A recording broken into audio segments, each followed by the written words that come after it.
वंदे मातरम मातरम Vande Mataram. Sir आज कांग्रेस को Paramjit Walia BJP जा रहे हैं दूसरों मक्खन सरपंच की कहना चाहूँगा उन्हें टीम आनी साझी करते हैं। देखो जी सारी टीम जिहदे विच मक्खन जी भी ने वालिया साहब ने होर बाकी सारे साथी ने उन्हां सारिਆਂ ਨੂੰ जी आयां ਨੂੰ और ये पार्टी दे विच किसी अहुदे या किसी लालच ਲਈ नहीं आ रहे जो पंजाब के हालात ने उन्हां तो परेशान होकर भारतीय जनता पार्टी दे विच आ रहे ने और जिद्दां वालिया साहब और बाकी इन्हां दी सारी टीम आ रही है इसे तरीके नाल सारे पंजाब दे विच जिहड़े लोग पंजाब और पंजाबीयत नूं लैके बहुत ज़्यादा परेशान ने क्योंकि जिस तरीके नाल जो पंजाब के हालात बने हुए ने वो सब लोग पार्टी नूं ज्वाइन कर रहे हैं और नाल आके पार्टी ते खड़े हो रहे हैं। इन्हां सारिਆਂ ਦਾ नाल आउण ते बहुत स्वागत है और ਇਹਦੇ ਨਾਲ मोहाली विधान सभा च ही नहीं खास करके बलौंगी ਦੀ ਜਿਹੜੀ ਸਾਡੇ ਮੰਡਲ 1 ਦੀ ਮੰਡਲ 1 ਹੈਗਾ ਉਹਨੂੰ ਬਹੁਤ ਤਾਕਤ ਮਿਲੇਗੀ। ਸਾਡੇ ਮੰਡਲ ਪ੍ਰਧਾਨ ਅਨਿਲ ਕੁਮਾਰ ਗੁੱਗੂ ਜੀ ਵੀ ਬੈਠੇ ਆ ਇਹਨਾਂ ਦੇ ਸਾਹਮਣੇ ਜੁਆਇਨਿੰਗ ਹੋ ਰਹੀ ਆ। ਪਹਿਲੇ ਵੀ ਇਸ ਮੰਡਲ ਦੇ ਵਿੱਚ बीजेपी ਦੀ ਪਰਫਾਰਮੈਂਸ 2022 ਚ काफ़ी अच्छी सी जिस तरह मैं दसिया सीगा कि कांग्रेस ਨੂੰ 9 ਬੂਥ 12 ਚੋਂ ਹਰਾਏ ਸੀਗੇ और आम आदमी पार्टी ने भी 4 ਬੂਥ ਹਰਾਏ ਸੀਗੇ। 2024 ਚ ਇਹਨਾਂ ਸਾਥੀਆਂ ਦੇ ਜੁੜਨ ਦੇ ਨਾਲ ਜਿਹੜੀ ਸਾਡੀ ਤਾਕਤ ਹੈ ਉਹ 2024 ਦੇ ਲੋਕ ਸਭਾ ਇਲੈਕਸ਼ਨਾਂ ਦੇ ਵਿੱਚ ਘੱਟੋ ਘੱਟ ਅਸੀਂ 13 ਦੇ 13 ਬੂਥ ਵੱਡੇ ਮਾਰਜਨ ਨਾਲ ਜਿੱਤ ਕੇ ਲੋਕ ਸਭਾ ਦੇ ਵਿੱਚ ਚੰਗੀ ਵਰਤ ਬਣਾਵਾਂਗੇ। बस सब एक गल देखना चाहिए कि अक्सर ये होता है कि जिहड़ी रूलिंग गवर्नमेंट होंदी है ਉਹਦੇ ਚ लोग ज़्यादा जुड़ते हैं। हाँ जी ਜਿਹੜੇ रूलिंग गवर्नमेंट आती है ਉਹਦੇ ਚ लोग ज़्यादा जुड़ते हैं पर पंजाब च हालात उल्टा देखने को मिलते हैं कि रूलिंग गवर्नमेंट नहीं है पर बीजेपी को लोग ज़्यादा जुड़ रहे हैं। ਉਹਦਾ कारण की है हालात ਨੂੰ देखते हो या बीजेपी पार्टी की कामयाबी ਨੂੰ देख रहे हो? नहीं दो चीज़ां बड़ियां स्पष्ट हैं। लोकां नूं सरकारां तो कुछ नहीं लेना लोग सिर्फ सरकार तो ये एक सिक्योरिटी भालते हैं। लोग तंगी कट लेंदे ने पर लोग इनसिक्योरिटी नहीं कट सकते। देखो तुहानूं बैठिਆਂ ਨੂੰ डर लगी जाए तुहानूं फुलके 3 की जगह 2 मिल जान तुसीं सार लाओगे पर बेवजह तुहानूं बैठे डर लगी जाए उन्होंने उस चीज़ का सामना करना बड़ा औखा काम है। पंजाब दे विच पिछले 1 साल तो जिहड़ी सरकार है उन्हें लोगों के विच इन्नी वड्डी इनसिक्योरिटी भरती है कि तुसीं 3 महीने बाद ही जो संगरूर के बाई इलैक्शन होए तुसीं देखो दा रिजल्ट की आया और उन्होंने बाई इलैक्शनों तो बाद जिन्हें साथी जित के आए उस तो बाद जो अज पंजाब दे विच लॉ एंड ऑर्डर का हाल है 2 घंटिया में 4 कतल हो गए। परसों की गल है 2 घंटे कोई ऐसा दिन नहीं है जिदन मर्डर नहीं हो रहे जदों कि फरौतियां दी कॉलां नहीं लोगों को जा रही। सो ये जिहड़ा डर दा भय दा वातावरण पंजाब दे विच बनया होया लोग इस तो त्रस्त ने और उस त्रस्ता नूं देखदे होए लोगों को जे एक सारे विकल्प ला के देख ले पहले कांग्रेस में भी सत्ता 5 साल रख के देख लिया अकाली दल रख के देख लिया आम आदमी पार्टी ने तो 1 साल दे विच ही की कहते हैं बांदर के हाथ तीली आ गई तो उन्हें मतलब जो हालात किए हुए हैं सानू सारिਆਂ ਨੂੰ पता है। सो लोगों की एको ही ऑप्शन रह गई है भारतीय जनता पार्टी और भारतीय जनता पार्टी दी जो सरकारां नाल दे प्रदेशों के चल रही ने जिस चंगे वातावरण च जिहड़े सुखमे हालातां विच उत्थों दे लोग रह रहे हैं उन्होंने देखते हुए अपने आप भारतीय जनता पार्टी तो इलावा होर कोई ऑप्शन की रह गई है। तो सर जिहड़े पंजाब के लीडर जिहड़े ਵੱਖ-ਵੱਖ पुराने रिवायती पार्टियां दे सीगे या सीनियर लीडर हुण वो भी बीजेपी च जा रहे हैं कि वो मतलब कि एकदम साफ सुथरे ने या लगता है कि भी यार पार्टी जाके हुण पंजाब दा बेहतरी लई वधिया काम कर सकते हैं क्योंकि उन्होंने कोल तो पहले 60 साल मिल चुके हैं उन्होंने। देखिए गल इदां कि जे वो पार्टी दे विच कोई आ रहा है उन्होंने जी आयां नूं आपां ਅਸੀਂ ਇਹ ਕਹਿ ਸਕਦੇ ਹਾਂ कि सुधार घर भी कोई जगह का नाम ਹੁੰਦਾ और लोग ਜਿਹੜੇ ਨੇ ਇੱਕੋ ਜਿੱਕੇ नहीं ਰਹਿੰਦੇ समय के हिसाब नाल जे असीं देखिए तो 20-25 साल 30 साल की उम्र साड़ी सोच होर हो सकती है 40 साल की उम्र सोच होर हो सकती है और 60 साल की उम्र सोच होर हो सकती है। समय के और सत्संग के हिसाब नाल बंदे की सोच बदलती है। जदों तुसीं चंगे बंदिਆਂ 'ਚ बहिंदे हो उदों तुसीं धार्मिक गल्लां करदे हो जदों तुसीं लुच्चिਆਂ 'ਚ बहिंदे हो उदों लुच्चिਆਂ गल्लां करदे हो। सो भारतीय जनता पार्टी के जिहड़ा आएगा सत्संग मिलेगा जे कोई कमी पेशी होएगी वो दूर हो जाएगी और किसी को असी जिम्मेवारियां देतियां टिकटां देतियां ये भी जरूरी नहीं है। देखो लोग आ रहे हैं पंजाब के लोग ने जे उन्होंने कोई कमियां भी ने उन्होंने ठीक करना उन्होंने भरावां नूं भी ठीक राह ते पाना साडी जिम्मेवारी। लेकिन सर विरोधी तो ये कह रहे हैं कि भाई वो ईडी ते सीबीआई तो डर के मतलब बीजेपी को जा रहे हैं उन्हां दे कारनामे इस तरह दे ने इस करके अपने बचा ली जा रहे। चलो विरोधियों ने तो कोई ना कोई गल करनी है। किस तरह देखते हो क्या वाकई उन्होंने पंजाब में तुसीं विचर रहे हो? विरोधियों ने कोई ना कोई गल करनी है। देखिए विरोधियों का काम है गल करना पर पंजाब दे विच बीजेपी जे विकल्प बन रही है ਉਹ ਵਿਰੋਧੀਆਂ ਦੇ ਕਰਕੇ ਜਾਂ ਜਿਹੜੇ ਸਾਥੀ ਬੀਜੇਪੀ ਨੂੰ ਜੁਆਇਨ ਕਰਕੇ ਕਰ ਰਹੇ ਨੇ ਉਹਨਾਂ ਕਰਕੇ ਬੀਜੇਪੀ ਵਿਕਲਪ ਨਹੀਂ ਬਣ ਰਹੀ। ਬੀਜੇਪੀ ਵਿਕਲਪ ਹੈ, ਇਸ ਕਰਕੇ ਸਾਰੇ ਲੋਕਾਂ ਨੂੰ ਲੱਗਦਾ ਹੈ ਕਿ ਬੀਜੇਪੀ ਹੁਣ ਆਉਣ ਵਾਲੇ ਸਮੇਂ 'ਚ ਸੱਤਾ ਜਾਣ ਵਾਲੀ ਹੈ। ਸਾਥੀ ਆ ਰਹੇ ਨੇ ਔਰ ਬੀਜੇਪੀ ਨੂੰ ਹੋਰ ਤਾਕਤਵਰ ਕਰਨ ਦੀ ਕੋਸ਼ਿਸ਼ ਕਰ ਰਹੇ ਨੇ। ਵਿਰੋਧੀਆਂ ਦਾ ਕੰਮ ਹੈ ਕਹਿਣਾ, ਵਿਰੋਧੀ ਕਹਿਣਗੇ ਕਹਿੰਦੇ ਰਹਿਣ। ਸਾਡੇ ਹਰਿਆਣਾ ਵਿੱਚ ਵੀ ਕਈ ਕਾਂਗਰਸ ਤੋਂ ਜਾਂ ਹੋਰ ਪਾਰਟੀਆਂ ਤੋਂ ਲੋਕ ਬੀਜੇਪੀ 'ਚ ਆਏ। ਕਿਆ ਹਰਿਆਣਾ ਦੇ ਮੁੱਖ ਮੰਤਰੀ ਦੇ ਉੱਤੇ ਕਿਸੇ ਤਰੀਕੇ ਦਾ ਕੋਈ ਕਰਪਸ਼ਨ ਦਾ ਚਾਰਜ ਹੈਗਾ? ਯੂਪੀ ਦੇ ਵਿੱਚ ਵੀ ਕਈ ਸਾਥੀ ਬੀਐਸਪੀ ਤੋਂ ਕਾਂਗਰਸ 'ਚੋਂ ਸਾਡੀ ਪਾਰਟੀ ਦੇ ਵਿੱਚ ਆਏ। ਕਿਆ ਯੂਪੀ ਦੇ ਵਿੱਚ ਯੂਪੀ ਦੇ ਮੁੱਖ ਮੰਤਰੀ ਦੇ ਉੱਤੇ ਕੋਈ ਕਰਪਸ਼ਨ ਦਾ ਚਾਰਜ ਹੈਗਾ? ਔਰ ਕਿਆ ਯੂਪੀ ਦੇ ਵਿੱਚ ਜਿਸ ਤਰ੍ਹਾਂ ਦੀ ਇੱਕ ਭਾਰਤੀ ਜਨਤਾ ਪਾਰਟੀ ਦੀ ਵਿਚਾਰਧਾਰਾ ਦੀ ਸਰਕਾਰ ਚੱਲਣੀ ਚਾਹੀਦੀ ਹੈ ਨਹੀਂ ਚੱਲ ਰਹੀ? ਉਸੇ ਤਰੀਕੇ ਨਾਲ ਤੁਸੀਂ ਚਾਹੇ ਮੱਧ ਪ੍ਰਦੇਸ਼ 'ਚ ਦੇਖ ਲਓ, ਉਸੇ ਤਰੀਕੇ ਨਾਲ ਤੁਸੀਂ ਚਾਹੇ ਗੁਜਰਾਤ 'ਚ ਦੇਖ ਲਓ। ਸੋ ਸਾਥੀ ਆਉਂਦੇ ਜਾਂਦੇ ਰਹਿੰਦੇ ਨੇ। ਸਰ ਇਹਨਾਂ ਪਾਰਟੀ ਛਵੀ ਨਹੀਂ ਖਰਾਬ ਹੁੰਦੀ, ਉਹ ਦੂਸਰੀ ਪਾਰਟੀ ਕਰਪਸ਼ਨ ਕਰਦੇ ਰਹੇ, ਇੱਧਰ ਖਰਾਬ ਨਾ ਭਾਰਤੀ ਜਨਤਾ ਪਾਰਟੀ ਆਪਣੀ ਵਿਚਾਰਧਾਰਾ ਤੇ ਚੱਲਣ ਵਾਲੀ ਪਾਰਟੀ ਹੈ। ਹਿੰਮਤ ਬਿਸਵਾਸ ਸ਼ਰਮਾ ਅਸਾਮ ਦੇ ਮੁੱਖ ਮੰਤਰੀ ਸਭ ਤੋਂ ਵੱਡਾ ਐਗਜ਼ਾਮਪਲ ਹੈ। ਕਾਂਗਰਸ ਦਾ ਬਹੁਤ ਵੱਡਾ ਨਾਮ ਔਰ ਚਿਹਰਾ ਸੀਗੇ ਔਰ ਕਾਂਗਰਸ 'ਚ ਰਹਿੰਦੇ ਹੋਏ ਬਹੁਤ ਵੱਡਾ ਪਿਲਰ ਔਰ ਥੰਮ ਸੀਗੇ। ਅੱਜ ਨਾਰਥ ਈਸਟ ਦੀ ਜਿੱਤ ਵਿੱਚ ਜੇ ਜ਼ਮੀਨੀ ਸਤਰ ਤੇ ਕਿਸੇ ਨੇ ਕੰਮ ਕੀਤਾ, ਉਸੇ ਮੁੱਖ ਮੰਤਰੀ ਰਹਿੰਦੇ ਹੋਏ ਉਹਨਾਂ ਨੇ ਕੀਤਾ। ਦੇਖੋ ਤੁਸੀਂ ਇੱਕ ਵਿਅਕਤੀ ਵਿਸ਼ੇਸ਼ ਨੂੰ ਇਹ ਰਾਜਨੀਤਿਕ ਤਰੀਕੇ ਨੇ ਗੱਲਾਂ ਬਦਨਾਮੀ ਕਰਨ ਦੇ ਔਰ ਉਹ ਚੀਜ਼ ਤੁਹਾਡੇ ਨਾਲ ਤਾਂ ਚਿਪਕਦੀ ਹੈ ਜੇ ਤੁਸੀਂ ਕਿਤੇ ਉਸ ਸਿਸਟਮ ਦੇ ਵਿੱਚ ਆ ਜਾਓ। ਤੁਸੀਂ ਦੇਸ਼ ਦੀ ਕਿਸੇ ਵੀ ਸਟੇਟ ਦੇ ਵਿੱਚ ਜਿੱਥੇ ਸਾਡੀ ਸਰਕਾਰ ਹੈ ਉੱਥੇ ਸਾਨੂੰ ਓਪੋਜੀਸ਼ਨ ਦੇ ਕਈ ਲੋਕਾਂ ਨੇ ਜੁਆਇਨ ਕੀਤਾ, ਚਾਹੇ ਕਾਂਗਰਸ ਉੱਥੇ ਸੀਗੀ ਜੇ ਸੱਤਾ 'ਚ ਕਾਂਗਰਸ ਦੇ ਲੋਕਾਂ ਨੇ ਵੀ ਜੁਆਇਨ ਕੀਤਾ। ਪਰ ਐਂਡ ਆਫ ਦਾ ਡੇ ਤੁਸੀਂ ਮੈਨੂੰ ਦੱਸੋ ਕਿ ਉੱਥੋਂ ਦੀ ਸਰਕਾਰਾਂ ਦੇ ਜਿਹੜੀ ਮੁੱਖ ਮੰਤਰੀ ਨੇ ਜਿਸ ਤਰੀਕੇ ਨਾਲ ਸਰਕਾਰ ਚਲਾਈ, ਕਿਆ ਭਾਰਤੀ ਜਨਤਾ ਪਾਰਟੀ ਦੀ ਸੰਸਕ੍ਰਿਤਿਕ ਰਾਸ਼ਟਰਵਾਦ ਦੀ ਵਿਚਾਰਧਾਰਾ ਨੂੰ ਰੱਖਦੇ ਹੋਏ, ਲੋਕਾਂ ਨੂੰ ਮੁੱਖ ਰੱਖਦੇ ਹੋਏ ਇਮਾਨਦਾਰ ਸਰਕਾਰਾਂ ਉੱਥੇ ਨਹੀਂ ਚੱਲ ਰਹੀਆਂ? ਉਸੇ ਤਰੀਕੇ ਨਾਲ ਪੰਜਾਬ ਜਦੋਂ ਸਰਕਾਰ ਆਏਗੀ, ਸਾਡੇ ਕੋਲ ਵਿਭਿੰਨ ਲੋਕ ਸਾਡੇ ਨਾਲ ਜੁੜ ਰਹੇ ਨੇ, ਵਿਭਿੰਨ ਪਾਰਟੀਆਂ ਦੇ ਲੋਕ ਜੁੜ ਰਹੇ ਨੇ। ਪਰ ਇਹ ਤੁਸੀਂ ਗੱਲ ਮੈਂ ਤੁਹਾਨੂੰ ਇੱਕ ਕਾਗਜ਼ ਤੇ ਲਿਖ ਕੇ ਦੇ ਸਕਦਾ, ਸੁਨਿਸ਼ਚਿਤਤਾ ਨਾਲ 100% ਗਰੰਟੀ ਨਾਲ ਕਹਿ ਸਕਦਾ ਕਿ ਜਦੋਂ ਭਾਰਤੀ ਜਨਤਾ ਪਾਰਟੀ ਦੀ ਸਰਕਾਰ ਚਲੇਗੀ ਤੇ ਇੱਕ ਟਰਮ ਨਹੀਂ ਕਈ ਟਰਮਾਂ ਚਲੇਗੀ, ਕਿਉਂਕਿ ਲੋਕਾਂ ਨੂੰ ਮਹਿਸੂਸ ਹੋਏਗਾ ਕਿ ਪੰਜਾਬੀਆਂ ਦੀ ਔਰ ਪੰਜਾਬ ਵਾਸਤੇ ਸਰਕਾਰ ਹੈ। ਸਰ ਆਉਣ ਵਾਲੇ ਇਲੈਕਸ਼ਨ ਦੇ ਵਿੱਚ ਭਾਰਤੀ ਜਨਤਾ ਪਾਰਟੀ ਕਿਸੇ ਨਾਲ ਗਠਬੰਧਨ ਕਰੇਗੀ ਕਿ ਇੰਡੀਪੈਂਡੈਂਟ ਕਰੇਗੀ? ਬਿਲਕੁਲ ਇੰਡੀਪੈਂਡੈਂਟ ਲੜਾਂਗੇ ਜੀ।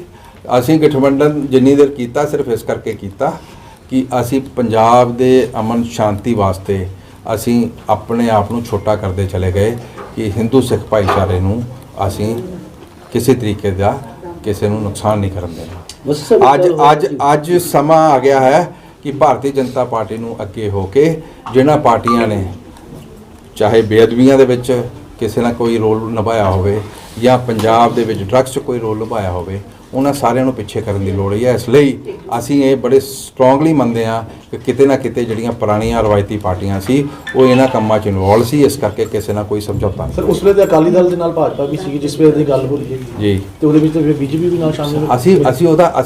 ਅਸੀਂ ਉਹਦਾ ਨੁਕਸਾਨ ਝੱਲਿਆ ਹੈ। ਅਸੀਂ ਪਿਛਲੇ 5-7 ਸਾਲਾਂ 'ਚ ਉਹਦਾ ਨੁਕਸਾਨ ਝੱਲਿਆ ਔਰ ਉਸ ਨੁਕਸਾਨ ਨੂੰ ਝੱਲਣ ਤੋਂ ਬਾਅਦ ਅੱਜ ਲੋਕ ਸਾਨੂੰ ਵਿਕਲਪ ਕਿਉਂ ਮੰਨਦੇ ਨੇ? ਕਿਉਂਕਿ ਲੋਕਾਂ ਨੂੰ ਇਹ ਗੱਲ ਸਮਝ ਆ ਰਹੀ ਹੈ ਕਿ ਬੀਜੇਪੀ ਦਾ ਕਸੂਰ ਨਹੀਂ ਸੀਗਾ। ਬੀਜੇਪੀ ਦਾ ਜਿੱਦਾਂ ਘੁੰਨ ਪਿਸਣ ਵਾਲਾ ਕੰਮ ਹੋ ਰਿਹਾ ਸੀ ਬੀਜੇਪੀ ਦਾ। ਸਰ ਪੰਜਾਬ 'ਚ ਆਪਾਂ ਗੈਂਗਸਟਰਵਾਦ ਦੀ ਗੱਲ ਕਰ ਰਹੇ ਹਾਂ ਕਿ ਪੰਜਾਬ 'ਚ ਹਾਲਾਤ ਬਹੁਤ ਖਰਾਬ ਹੈ, ਪਰ ਜਿਹੜੇ ਨੈਸ਼ਨਲ ਜਾਂ ਇੰਟਰਨੈਸ਼ਨਲ ਗੈਂਗਸਟਰ ਨੇ ਉਹਨਾਂ ਦੀ ਤਾਰ ਜਿਹੜੀ ਹੈ ਉਹ ਬਾਰ-ਬਾਰ ਜਿਹੜੇ ਇੱਥੇ ਪੰਜਾਬ ਦੇ ਕੈਬਨਿਟ ਮਿਨਿਸਟਰ ਨੇ ਉਹ ਮੀਡੀਆ ਦੇ ਸਾਹਮਣੇ ਵੀ ਕਹਿ ਰਹੇ ਨੇ ਕਿ ਜੀ ਇਸ ਸੈਂਟਰ ਦੀ ਸ਼ਹਿ ਤੇ ਉਹਨਾਂ ਦੇ ਪਾਲੇ ਹੋਏ ਗੁਰਗੇ ਨੇ, ਉਹਨਾਂ ਦੀ ਸ਼ਹਿ ਤੇ ਸਾਰਾ ਕੁਝ ਪੰਜਾਬ ਦਾ ਮਾਹੌਲ ਕੀਤਾ ਜਾ ਰਿਹਾ। ਦੇਖੋ ਗੈਂਗਸਟਰਵਾਦ ਦੇ ਬਾਰੇ ਜਿੰਨੀ ਮਰਜ਼ੀ ਆਪਾਂ ਡਿਬੇਟ ਕਰ ਲਈਏ, ਮੈਂ ਕਿਸੇ ਪਾਰਟੀ ਜਾਂ ਕਿਸੇ ਵਿਅਕਤੀ ਵਿਸ਼ੇਸ਼ ਦੇ ਬਾਰੇ ਕੋਈ ਟਿੱਪਣੀ ਨਹੀਂ ਕਰਾਂਗਾ, ਪਰ ਮੈਂ ਇੱਕ ਗੱਲ ਕਹਾਂਗਾ ਕਿ ਪੰਜਾਬ ਦੇ ਵਿੱਚ ਜੇ ਗੈਂਗਸਟਰਵਾਦ ਨੂੰ ਖਤਮ ਕਰਨਾ ਹੈਗਾ ਤੇ ਪੰਜਾਬ ਦੇ ਨੌਜਵਾਨਾਂ ਨੂੰ ਜੌਬ ਦੇਣੀ ਪਏਗੀ, ਉਹਨਾਂ ਨੂੰ ਕੋਈ ਨਾ ਕੋਈ ਨੌਕਰੀ ਦੇਣੀ ਪਏਗੀ, ਉਹਨਾਂ ਨੂੰ ਕੋਈ ਨਾ ਕੋਈ ਕਿੱਤਾ ਦੇਣਾ ਪਏਗਾ। ਜਦੋਂ ਲੋਕਾਂ ਕੋਲ ਕਿੱਤਾ ਨਾ ਹੋਵੇ, ਕਿਸੇ ਨੂੰ ਕੋਈ ਸਵੇਰ ਨੂੰ ਉੱਠਦਿਆਂ ਨੂੰ ਕੋਈ ਦਿਹਾੜੀ ਲਾਉਣ ਦਾ ਕੋਈ ਸਾਧਨ ਨਾ ਹੋਵੇ ਤੇ ਬੱਚਾ ਕੀ ਕਰੇਗਾ, ਨੌਜਵਾਨ ਕੀ ਕਰੇਗਾ? ਸੋ ਪੰਜਾਬ ਦਾ ਗੈਂਗਸਟਰਵਾਦ ਕੌਣ ਕਰਾ ਰਿਹਾ, ਕਿੱਦਾਂ ਕਰਾ ਰਿਹਾ, ਉਹ ਇੱਕ ਡਿਫਰੈਂਟ ਡਿਬੇਟ ਹੈ, ਪਰ ਉਹਦਾ ਸੋਲੂਸ਼ਨ ਕੀ ਹੈ? ਇੰਪਲੋਇਮੈਂਟ। ਔਰ ਉਹ ਇੰਪਲੋਇਮੈਂਟ ਕੌਣ ਦੇ ਸਕਦਾ? ਜੇ ਯੂਪੀ 'ਚ ਅਸੀਂ ਦੇ ਸਕਦੇ ਹਾਂ। ਅੱਜ ਦੱਸੋ ਪ੍ਰਵਾਸੀ ਆ ਰਹੇ ਨੇ ਯੂਪੀ ਤੋਂ, ਹਰ ਫੈਕਟਰੀ ਦੇ ਮੋਹਰੇ ਵੱਡੇ ਵੱਡੇ ਬੋਰਡ ਲੱਗੇ ਹੋਏ ਨੇ ਕਿ wanted helper, wanted foreman, wanted machine man. ਜੇ ਯੂਪੀ ਦੇ ਵਿੱਚ ਇੰਪਲੋਇਮੈਂਟ ਜਨਰੇਟ ਹੋਣ ਤੋਂ ਬਾਅਦ ਉੱਥੋਂ ਦੇ ਹਾਲਾਤ ਚੰਗੇ ਹੋ ਸਕਦੇ ਨੇ। ਪੰਜਾਬ ਦੇ ਵਿੱਚ ਵੀ ਜੇ ਗੈਂਗਸਟਰਵਾਦ ਡਰੱਗਸ ਦੇ ਧੰਦੇ ਨੂੰ ਖਤਮ ਕਰਨਾ ਹੈਗਾ, ਇੱਥੇ ਇੰਪਲੋਇਮੈਂਟ ਨੂੰ ਵਧਾਉਣਾ ਪਏਗਾ। ਸਰ ਸ਼ਰੇਆਮ ਖਾਲਿਸਤਾਨ ਦੇ ਨਾਰੇ ਲੱਗ ਰਹੇ, ਕਿਆ ਤੁਹਾਨੂੰ ਨਹੀਂ ਲੱਗਦਾ ਸੈਂਟਰ ਨੂੰ ਇਨਵੋਲਵਮੈਂਟ ਕਰਨੀ ਚਾਹੀਦੀ ਹੈ, ਪੰਜਾਬ ਸਰਕਾਰ ਨਾਲ ਰਾਬਤਾ ਕਰਨਾ ਚਾਹੀਦਾ? ਸ਼ਰੇਆਮ ਖਾਲਿਸਤਾਨ ਬਿਲਕੁਲ ਸੈਂਟਰ ਹਿੰਦੂ ਸੁਰੱਖੀ ਨਹੀਂ, ਕੋਈ ਬੱਚਾ ਨਹੀਂ ਸਰ, ਦੇਖिए ਗੱਲ ਇੱਦਾਂ ਹੈ, ਡਿਮਾਂਡ ਕਰਦੇ ਹੋ ਰਾਸ਼ਟਰਪਤੀ ਸ਼ਾਸਨ ਆ ਜਾਣਾ? ਨਹੀਂ ਦੇਖिए ਮੈਂ ਬੜੀ ਸਪਸ਼ਟ ਗੱਲ ਕਹਿਣਾ ਕਿ ਸਾਡੀ ਸਰਕਾਰ 8 ਸਾਲ ਤੋਂ 9 ਸਾਲ ਤੋਂ ਸੱਤਾ ਦੇ ਵਿੱਚ ਹੈ ਸੈਂਟਰ ਲੈਵਲ ਤੇ।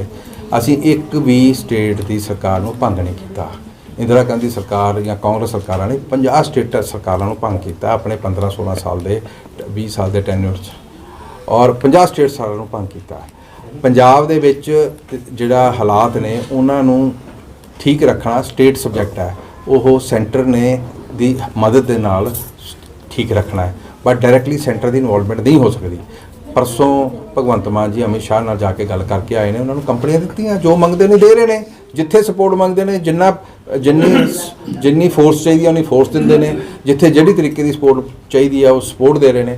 ਹੁਣ ਆਪਾਂ ਉਸ ਚੀਜ਼ ਨੂੰ ਕਹੀਏ ਕਿ ਸੈਂਟਰ ਉਹਦੇ ਵਿੱਚ ਮਦਦ ਨਹੀਂ ਕਰ ਰਹੀ, ਤੇ ਮੇਰੇ ਖਿਆਲ ਨਾਲ ਮੈਂ ਕਿਤੇ ਨਾ ਕਿਤੇ ਤੁਹਾਨੂੰ ਪ੍ਰੈਸ ਨੂੰ ਵੀ ਬੇਨਤੀ ਕਰਾਂਗਾ, ਤੁਸੀਂ ਸਾਡੇ ਚੌਥੇ ਸਤੰਭ ਹੋ ਡੈਮੋਕ੍ਰੇਸੀ ਦੇ, ਤੁਸੀਂ ਤਗੜੇ ਹੋ ਕੇ TRP ਨੂੰ ਪਿੱਛੇ ਰੱਖ ਕੇ ਤਗੜੇ ਹੋ ਕੇ ਤੁਸੀਂ ਜਿਹੜੇ ਠੀਕ ਮੁੱਦਿਆਂ ਨੂੰ ਹੈ ਉਹਨਾਂ ਨੂੰ ਸਾਹਮਣੇ ਲੈ ਕੇ ਆਓ। ਕਈ ਵਾਰ ਆਪਾਂ ਸਿਰਫ ਇਸ ਲਈ ਕੁਐਸਚਨ ਕਰ ਦਿੰਦੇ ਆ ਕਿ ਆਪਾਂ ਜਿਹੜਾ ਪੁੱਛਣ ਵਾਲੇ ਨੂੰ, ਜਿਹਨੂੰ ਦੱਸਣ ਵਾਲੇ ਨੂੰ ਕਿਸੇ ਟਫ ਸਿਚੁਏਸ਼ਨ 'ਚ ਲੈ ਕੇ ਆਈਏ, ਬਟ ਮੈਨੂੰ ਪਤਾ ਕਿ ਤੁਸੀਂ ਮੇਰੇ ਨਾਲ ਜ਼ਿਆਦਾ ਇਹ ਸਾਰੀਆਂ ਚੀਜ਼ਾਂ ਨੂੰ ਸਮਝਦੇ ਹੋ, ਔਰ ਤੁਹਾਨੂੰ ਪਤਾ ਹੈ ਕਿ ਪੰਜਾਬ 'ਚ ਕੀ ਹੋ ਰਿਹਾ ਔਰ ਕੌਣ ਜ਼ਿੰਮੇਵਾਰ ਹੈ। ਉਸੇ ਸਭ ਗੱਲ ਇਹ ਹੈ ਕਿ ਆਪਾਂ ਮਹਿੰਗਾਈ ਦੀ ਗੱਲ ਕਰੀਏ, ਪੂਰੇ ਦੇਸ਼ 'ਚ ਮਹਿੰਗਾਈ ਜਿਹੜੀ ਹੈ ਲਗਾਤਾਰ ਵੱਧ ਰਹੀ ਹੈ, ਚਾਹੇ ਉਹ ਗੈਸ ਸਿਲੰਡਰ ਦੀ ਹੋਵੇ, ਕੋਈ ਹੋਰ ਖਾਣ ਪੀਣ ਦੀਆਂ ਚੀਜ਼ਾਂ ਨੇ ਲਗਾਤਾਰ ਮੋਦੀ ਸਰਕਾਰ 'ਚ ਵੱਧ ਰਹੀਆਂ। ਇਹਨੂੰ ਕਿਸ ਤਰ੍ਹਾਂ ਦੇਖਦੇ ਹੋ, ਕਿੰਨਾ ਮਤਲਬ ਆਪਾਂ ਮਹਿੰਗਾਈ ਇੱਕ ਬੜਾ ਵੱਡਾ ਮੁੱਦਾ ਹੈ, ਔਰ ਇਸੀ ਮੁੱਦੇ ਨੂੰ ਕੰਟਰੋਲ ਕਰਨ ਵਾਸਤੇ ਮੋਦੀ ਜੀ ਪਿਛਲੇ 2 ਸਾਲ ਤੋਂ ਲਗਾਤਾਰ ਗਰੀਬ ਜਿਹੜੇ ਸਾਥੀ ਨੇ ਉਹਨਾਂ ਵਾਸਤੇ ਫ੍ਰੀ ਵਿੱਚ ਰਾਸ਼ਨ ਸਕੀਮ ਨੂੰ ਵਧਾਉਂਦੇ ਚਲੇ ਜਾ ਰਹੇ ਨੇ।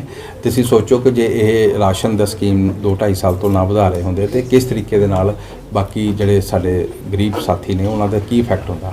ਬਟ ਮਹਿੰਗਾਈ ਨੂੰ ਜਦੋਂ ਅਸੀਂ ਦੇਖਦੇ ਹਾਂ, ਮਹਿੰਗਾਈ ਇੱਕ ਗਲੋਬਲ ਇਸ਼ੂ ਹੈਗਾ, ਹਿੰਦੁਸਤਾਨ 'ਚ ਤੇ ਹੈ ਹੀ ਹੈ, ਔਰ ਜਿਹੜਾ ਹਰ ਵਿਅਕਤੀ ਉਸ ਤੋਂ ਇਫੈਕਟਡ ਹੈ, ਘੱਟ ਔਰ ਵੱਧ ਆਪਾਂ ਇਹ ਕਹਿ ਸਕਦੇ ਹਾਂ, ਪਰ ਇੱਕ ਗਲੋਬਲ ਇਸ਼ੂ ਹੈ। ਔਰ ਗਲੋਬਲ ਇਸ਼ੂ 'ਚ ਕੀ ਹੁੰਦਾ, ਮੈਂ ਸਿਰਫ ਇੰਨਾ ਦੱਸਣਾ ਚਾਹੂੰਗਾ ਕਿ ਪਾਕਿਸਤਾਨ ਦੇ ਵਿੱਚ ਜਿਹੜਾ 1 ਕਿਲੋ ਆਟਾ ਹੈ ਉਹ ਇਸ ਵੇਲੇ ਤਕਰੀਬਨ 200 ਰੁਪਏ ਕਿਲੋ ਪਲੱਸ ਚੱਲ ਰਿਹਾ। ਬੰਗਲਾਦੇਸ਼, ਸ਼੍ਰੀਲੰਕਾ, ਇੱਥੇ ਇਹ ਹਾਲ ਇਸ ਵੇਲੇ 200 ਰੁਪਏ ਕਿਲੋ ਤੋਂ ਉੱਤੇ ਆਟਾ ਵਿਕ ਰਿਹਾ। ਪੰਜਾਬ 'ਚ ਜਾਂ ਹਿੰਦੁਸਤਾਨ 'ਚ ਕੀ ਰੇਟ ਹੈ ਜੀ ਆਟੇ ਦਾ? ਭੈਣਾਂ ਬੈਠੀਆਂ ਮੇਰੀਆਂ ਦੱਸਣਗੀਆਂ। ਸਾਨੂੰ ਲੱਗਦਾ ਨਹੀਂ ਕਿ ਆਪਣੀ ਕੰਟਰੀ ਨਾਲ ਆਪਾਂ ਕੰਪੇਅਰ ਕਰਦੇ, ਚਾਹੇ ਉਹ ਸ਼੍ਰੀਲੰਕਾ ਹੋਵੇ, ਮੈਂ ਅੱਗੇ ਆਉਣ ਲੱਗਾ, ਮੈਂ ਪਾਕਿਸਤਾਨ, ਉਹਨਾਂ ਨਾਲ ਤਾਂ ਆਪਾਂ ਬਹੁਤ ਅੱਗੇ ਵੀ ਆਉਣ ਲੱਗਾ। ਅੱਗੇ ਇਹ ਮੈਂ ਤੁਹਾਨੂੰ ਦੱਸਣ ਲੱਗਾ ਕਿ ਪਾਕਿਸਤਾਨ ਦਾ ਤੁਸੀਂ ਕਿਹਾ ਕਿ ਕੰਪੈਰੀਜ਼ਨ ਕੀਤਾ ਕਿ ਇਹਨਾਂ ਕੰਟਰੀਆਂ ਨਾਲ ਨਹੀਂ ਕਰਨਾ ਚਾਹੀਦਾ। ਹੁਣ ਮੈਂ ਯੂਰਪ ਨਾਲ ਕਰ ਲੈਣਾ। ਹਿੰਦੁਸਤਾਨ ਦੇ ਵਿੱਚ ਤੇਲ ਜਿਹੜਾ ਹੈਗਾ ਪੈਟਰੋਲ ਡੀਜ਼ਲ ਇਹ 90 ਰੁਪਏ ਦੇ ਆਸੇ-ਪਾਸੇ, ਕਿਸੇ ਸਟੇਟ 'ਚ 2-4 ਰੁਪਏ ਘੱਟ, ਕਿਸੇ ਸਟੇਟ 'ਚ 2-4 ਰੁਪਏ ਵੱਧ ਹੋਏਗਾ। ਅੱਜ ਯੂਰਪ ਦੇ ਵਿੱਚ, ਅਮਰੀਕਾ ਦੇ ਵਿੱਚ ਤੇਲ ਜਿਹੜਾ ਹੈਗਾ ਉਹ 150 ਰੁਪਏ ਕਿਲੋ ਦੇ 150 ਰੁਪਏ ਲੀਟਰ ਦੇ ਲਾਗੇ ਛਾਗੇ ਮਤਲਬ ਕਿ ਦੋਨੇ ਰੇਟ ਤੇ ਆਲਮੋਸਟ ਵਿਕ ਰਿਹਾ। ਔਰ ਜੇ ਤੁਸੀਂ ਮਹਿੰਗਾਈ ਨੂੰ ਅਮਰੀਕਾ, ਔਰ ਜੇ ਤੁਸੀਂ ਜਿਹੜੇ ਕਈ ਸਾਡੇ ਇੱਥੇ ਸਾਥੀ ਬੈਠੇ ਜਿਨ੍ਹਾਂ ਦੇ ਬੱਚੇ ਬਾਹਰ ਨੇ, ਤੁਸੀਂ ਉਹਨਾਂ ਨੂੰ ਕਹੋ ਕੰਪੇਅਰ ਕਰਕੇ ਦੇਖੋ। ਮੈਂ ਅੱਜ ਤੋਂ 10 ਸਾਲ ਪਹਿਲੇ ਹੁੰਦਾ ਸੀ ਕਿ ਹਿੰਦੁਸਤਾਨ ਦੇ ਵਿੱਚ ਚੀਜ਼ਾਂ ਮਹਿੰਗੀਆਂ ਹੁੰਦੀਆਂ ਸੀ, ਇਹ ਜਿਹੜੇ ਯੂਰਪੀਅਨ ਕੰਟਰੀ ਸੀ ਜਿੱਥੇ ਅਸੀਂ ਬੜਾ ਖੁਸ਼ ਹੋ ਕੇ ਜਾਂਦੇ ਸੀਗੇ, ਉੱਥੇ ਚੀਜ਼ਾਂ ਸਸਤੀਆਂ ਹੁੰਦੀਆਂ ਸੀ ਤੇ ਸਾਨੂੰ ਲੱਗਦਾ ਸੀ $1 'ਚ ਇੰਨਾ ਕੁਛ ਆ ਜਾਂਦਾ। ਹੁਣ ਕਹਾਣੀ ਉਲਟੀ ਹੋਈ ਹੈ ਕਿ ਜਿਹੜੀ ਚੀਜ਼ ਇੱਥੇ ਰੁਪਈਏ ਦੀ ਹੈ ਉੱਥੇ 1.25 ਦੀ ਹੋਈ ਫਿਰਦੀ ਹੈ। ਸੋ ਜਿੱਥੋਂ ਤੱਕ ਮੈਂ 100% ਸਹਿਮਤ ਹਾਂ ਇਸ ਗੱਲ ਨਾਲ, ਮਹਿੰਗਾਈ ਜ਼ਰੂਰ ਇਸ਼ੂ ਹੈਗਾ ਔਰ ਇਹਨੂੰ ਸਰਕਾਰ ਹਰ ਉਹ ਕੋਸ਼ਿਸ਼ ਕਰ ਰਹੀ ਹੈ ਕੰਟਰੋਲ ਕਰਨ ਵਾਸਤੇ, ਪਰ ਸਾਨੂੰ ਇਹ ਦੇਖਣਾ ਪਏਗਾ ਗਲੋਬਲੀ ਕੀ ਹੋ ਰਿਹਾ, ਕਿਉਂਕਿ ਸਾਰੇ ਦੇਸ਼ ਇੱਕ ਦੂਜੇ ਨਾਲ ਕਿਸੇ ਵਜ੍ਹਾ ਕਰਕੇ ਜੁੜੇ ਹੋਏ ਨੇ, ਔਰ ਜਦੋਂ ਉਹਨਾਂ ਦੇਸ਼ਾਂ ਦੇ ਵਿੱਚ ਪ੍ਰਾਈਸ ਬਹੁਤ ਜ਼ਿਆਦਾ ਵੱਧ ਜਾਂਦਾ ਹੈ ਤੇ ਉਹਦਾ ਕਿਤੇ ਨਾ ਕਿਤੇ ਇਫੈਕਟ ਹਿੰਦੁਸਤਾਨ ਦੇ ਪ੍ਰਾਈਸਿਸ 'ਚ ਵੀ ਆਉਂਦਾ। ਬਟ ਸਰਕਾਰ ਲੱਗੀ ਹੋਈ ਹੈ, ਨਿਸ਼ਚਿੰਤ ਰਹੋ। ਇਹ ਸਰਕਾਰ ਸਿਰਫ ਔਰ ਸਿਰਫ ਗਰੀਬਾਂ ਦੀ ਸਰਕਾਰ ਹੈ।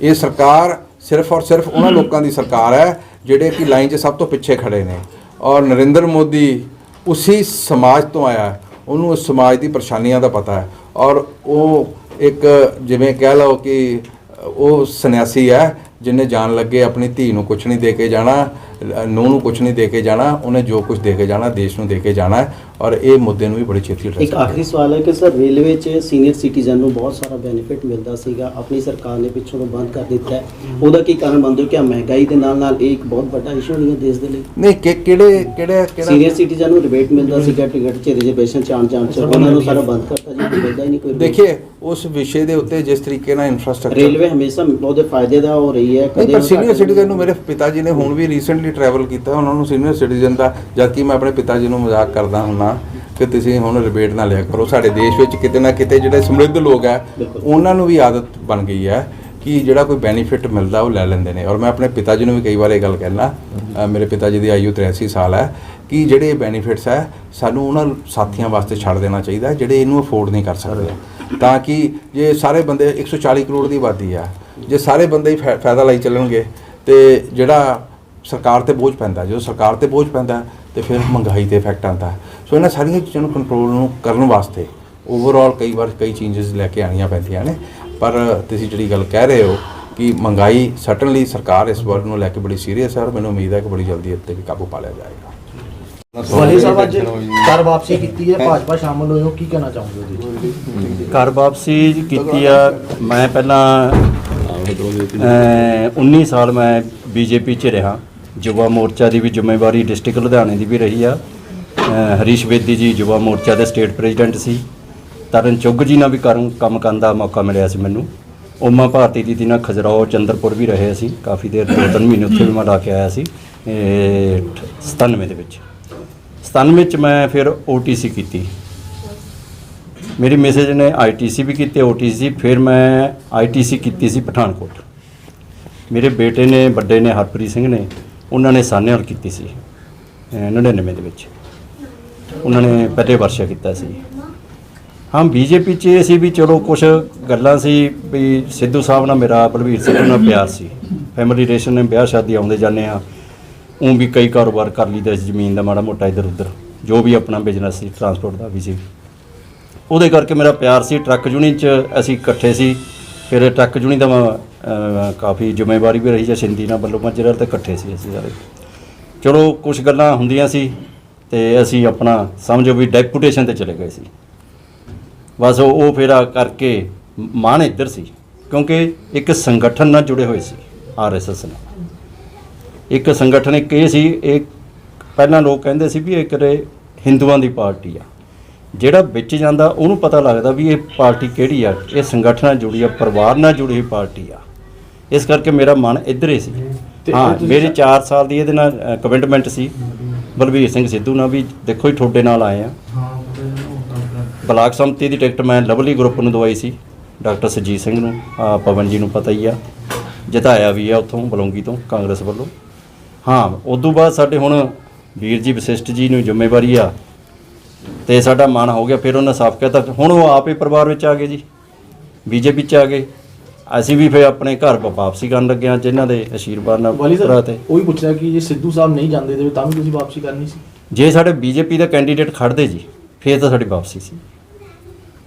ਤੇ ਜਿਹੜੀ ਲੀਡਰਸ਼ਿਪ ਇੱਥੇ ਬੈਠੀ ਹੈ, ਚਾਹੇ ਡਿਸਟ੍ਰਿਕਟ ਦੀ ਹੋਵੇ, ਸਟੇਟ ਦੀ ਵੀ ਇੱਥੇ ਬੈਠੀ, ਤੁਸੀਂ ਕਿਸ ਤਰ੍ਹਾਂ ਦੇਖਦੇ ਹੋ ਕਿ ਮਤਲਬ ਤੁਹਾਨੂੰ ਸਪੋਰਟ ਦੇਣ ਲਈ ਜਾਂ ਹੌਸਲਾ ਸੇਰੀ ਦੇਣ ਲਈ, ਮਤਲਬ ਇਸ ਤਰ੍ਹਾਂ ਦੇ ਹੌਸਲਾ ਜੀ? ਪਹਿਲਾਂ ਵੀ ਇਹਨਾਂ ਗੋਲਡੀ ਜੀ ਨਾਲ ਵੀ ਕੰਮ ਕਰਨ ਦਾ ਮੌਕਾ ਮਿਲਿਆ, 5 ਸਾਲ ਇਹਨਾਂ ਨਾਲ ਵੀ ਕੀਤਾ। ਗੋਲਡੀ ਜੀ ਨਾਲ ਜੱਗੀ ਜੀ ਬੈਠੇ ਨੇ, ਪਵਨ ਮਨੋਚਾ ਜੀ ਬੈਠੇ ਨੇ, ਵਿਸ਼ੇਸ਼ ਸਾਹਿਬ ਤੋਂ ਵੀ ਆਉਂਦੇ ਜਾਂਦੇ ਹੁੰਦੇ ਸੀ ਇਹਨਾਂ ਕੋਲ। ਮੈਂ 1-2 ਵਾਰ ਨਵਜੋਤ ਸਿੱਧੂ ਨਾਲ ਵੀ ਆਇਆ ਤੁਹਾਡੇ। ਤੇ ਇਹ ਨਹੀਂ ਵੀ ਪਿਆਰ ਸੀ, ਇੱਕ ਪਰਿਵਾਰ, ਇੱਕ ਇਹ ਬੀਜੇਪੀ, ਇੱਕ ਅਸੀਂ ਕੋਈ ਸਾਨੂੰ ਅਹੁਦੇ ਦੀ ਨਹੀਂ ਕੋਈ ਲੋੜ, ਅਸੀਂ ਇੱਕ ਆਪਣੇ ਕਾਰਜਕਰਤਾ ਵੱਲੋਂ ਇੱਕ ਪਾਰਟੀ ਵਿਸ਼ਵਾਸ ਸੀ, ਇਹਦੇ ਵਿੱਚ ਸਿਕਿਉਰਿਟੀ ਮਿਲਦੀ ਆ। ਸਰ, ਤੁਹਾਨੂੰ ਬੀਜੇਪੀ ਵੱਲੋਂ ਡੈਪੂਟੇਸ਼ਨ ਤੇ ਕਾਂਗਰਸ ਵੱਲ ਭੇਜਿਆ ਗਿਆ ਸੀ ਜਾਂ ਤੁਸੀਂ ਆਪਣੇ ਦਿਲੋਂ ਗਏ? ਨਹੀਂ ਜੀ, ਮੈਂ ਆਪਣਾ ਸੀ, ਮੇਰਾ ਬਲਵੀਰ ਸਿੱਧੂ ਨਾਲ ਇੱਕ ਪਿਆਰ ਆ ਜੀ, ਫੈਮਿਲੀ ਰਿਲੇਸ਼ਨ ਨੇ, ਤੇ ਸਾਨੂੰ ਇੱਥੇ ਬੀਜੇਪੀ ਦਾ ਹੈ ਨਹੀਂ, ਕਾਲੀਆਂ ਨੂੰ ਅਸੀਂ ਵੋਟ ਨਹੀਂ ਪਾਈ ਜੀ। ਤੇ ਅੱਜ ਕਿੰਨੇ ਜਾਣੇ ਤੁਸੀਂ ਸ਼ਾਮਲ ਕਰਾਏ? ਅੱਜ ਜੀ ਸਾਡੇ ਨਾਲ ਜਿਹੜੇ ਪਹਿਲਾਂ ਤੋਂ ਜੁੜੇ ਸੀ, ਸਾਬਕਾ ਸਰਪੰਚ ਬਲੌਂਗੀ ਤੋਂ ਨੇ ਸਰਦਾਰ ਮੱਖਣ ਸਿੰਘ ਜੀ, ਸਾਬਕਾ ਪੰਚ ਨਹੀਂ ਸਾਡੇ ਭੈਣ ਆਸ਼ਾ ਰਾਣੀ ਜੀ ਬੈਠੇ ਨੇ, ਸੈਕਟਰੀ ਸਾਡੇ ਸੁੱਖੀ ਮੈਡਮ ਬੈਠੀ ਆ, ਰੋਨੀ ਜੀ ਬੈਠੇ ਨੇ, ਆਪਣੇ ਪਟੇਲ ਜੀ। ਕਿੰਨੀ ਕੁ ਇਸ ਵੇਲੇ ਲੋਕ ਹੋਣਗੇ ਨਾਲ? ਇਸ ਟਾਈਮ ਅਸੀਂ ਜਿਹੜੇ ਆਪਣੇ ਨਿਰਮਲ ਸੈਣੀ ਜੀ ਬੈਠੇ ਨੇ, ਉਹ ਜਸਪਾਲ ਜੀ ਬੈਠੇ ਨੇ, ਖਹਿਰਾ ਸਾਹਿਬ, ਮੇਰਾ ਵੀਰ ਸਰਵਨ ਜੀ, ਇਹ ਸੈਕਟਰੀ ਨੇ ਆਪਣੇ ਕਾਂਗਰਸ ਦੇ, ਮਲਾਪ ਚੰਦ ਮੁਨਸ਼ੀ ਜੀ ਪੁਰਾਣੇ ਸਾਡੇ, ਇਹ ਸਾਰਾ ਗਰੁੱਪ ਸਾਡਾ ਇੱਕ ਤਰ੍ਹਾਂ ਪਹਿਲਾਂ ਬੀਜੇਪੀ ਸੀ, ਫਿਰ ਅਸੀਂ ਸਾਰੇ ਸਿੱਧੂ ਸਾਹਿਬ ਨਾਲ ਗਏ ਸੀ, ਕਿਉਂ ਅਕਾਲੀ ਦਲ ਨਾਲ ਸਾਡੀ ਸਾਂਝ ਨਹੀਂ ਬਣਦੀ ਸੀ। ਮੇਰੇ ਫਾਦਰ ਸਾਹਿਬ ਨੇ ਸੰਨ 78 ਵਿੱਚ 1 ਸਾਲ ਦੀ ਸਜ਼ਾ ਬਾਦਲ ਸਾਹਿਬ ਨਾਲ ਲੁਧਿਆਣੇ ਜੇਲ੍ਹ ਕੱਟੀ ਆ, ਕਿਉਂਕਿ ਬਾਦਲ ਸਾਹਿਬ ਦਾ ਇੱਕੇ ਸੀ ਜੀ, ਜਿੰਨਾ ਚਿਰ ਵੱਡੇ ਬਾਦਲ ਸਾਹਿਬ ਸੀ ਉਹਨਾਂ ਚਿਰ ਚੱਲਦਾ ਸੀ। ਜਦੋਂ ਕਾਂਗਰਸ ਦਾ ਸਫਾਇਆ ਮੋਹਾਲੀ ਤੋਂ ਸਫਾਇਆ ਕਰਨ ਵਾਸਤੇ ਨਹੀਂ, ਆਲ ਇੰਡੀਆ ਗਏ ਸੀ ਦੀ ਜਾਂ ਕਾਂਗਰਸ ਮੁਕਤ ਭਾਰਤ ਜੀ। ਮੁਕਤ ਕਰਾਉਣ ਵਾਸਤੇ ਗਏ ਸੀ ਤੁਸੀਂ? ਨਹੀਂ, ਉਹ ਕਾਂਗਰਸ ਦੇ ਵਿੱਚ ਉਹ ਤਾਂ ਕਰਾਉਣੇ ਗਏ ਸੀ ਜੀ। ਹਾਂ ਅੱਗੇ ਦੀ ਰਣਨੀਤੀ ਕੀ ਦੇਗੀ? ਇਹ ਜੇ ਹੋਰ ਵੀ ਅਸੀਂ ਕਿਤੇ ਤੇ ਹੋ ਗਿਆ ਹਲੇ। ਅੱਗੇ ਲੋਕ ਅਸੀਂ ਆਪਣੇ ਹੋਰ ਪਰਿਵਾਰ ਨੂੰ ਨਾਲ ਜੋੜਾਂਗੇ ਜੀ।